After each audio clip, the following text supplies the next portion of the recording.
With us, let us know how you plan to celebrate.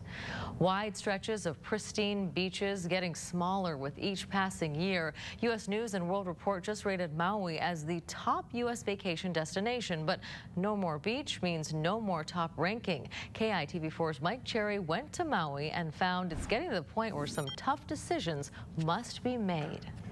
Well, this is my office.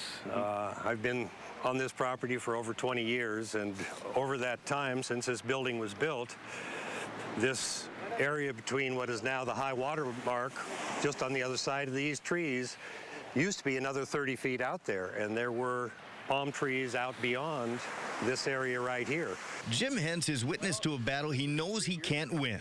He spent 4 decades on West Maui and remembers when he used to run from Ka'anapali to Kahana Beach. Thanks to erosion, those days are long gone. Nature is relentless, but man hasn't helped.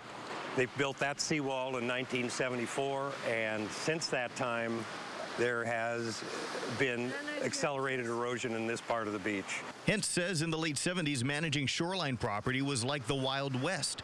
Owners took any and all measures to protect their own property, no matter what it did to everyone else's. As bad as things are at the sands of Kahana, they're even more dire at the Hololani. That's where Hentz estimates that they've lost nearly 3 times the amount of sand since seawalls like this one went up 41 years ago. The seawalls are very problematic in the sense that they tend to create a series of erosion problems. So when you fix one area, everything transfers down to the next property, then the next property, and those start eroding quickly. So it creates a greater problem for those down the line. So how do you fight erosion? Ultimately, you don't. Erosion is happening at about 3 to 5 feet per year at the Kahana properties. Rebuilding the coastline every 5 to 10 years could cost hundreds of thousands of dollars and might be delaying the inevitable. Do we allow the ocean to take the buildings now, or do we expend the funds to try and protect them for the limited time that we can protect them? Maui Mayor Alan Arakawa is looking for answers. In his budget, Arakawa allocated $180,000 for a study to find a solution that's environmentally and fiscally sound. He needs Kahana property owners to match that amount.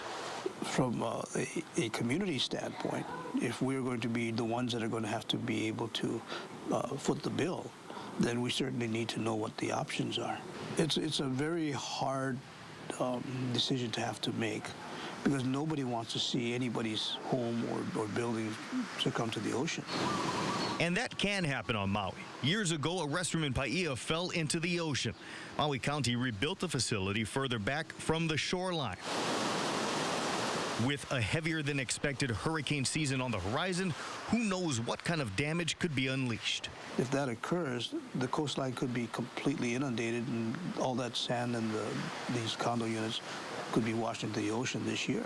There is a school of thought that we should just let them go, and there's going to be a time that may happen. The multi-million-dollar question remains: if you can't prevent erosion, how long can you prolong it? Mike Cherry, KITV4 News. Those numbers pretty stunning tonight. Well, severe weather lashing out over the northeast portion of the country. These are the same storms that slammed the Midwest just last night.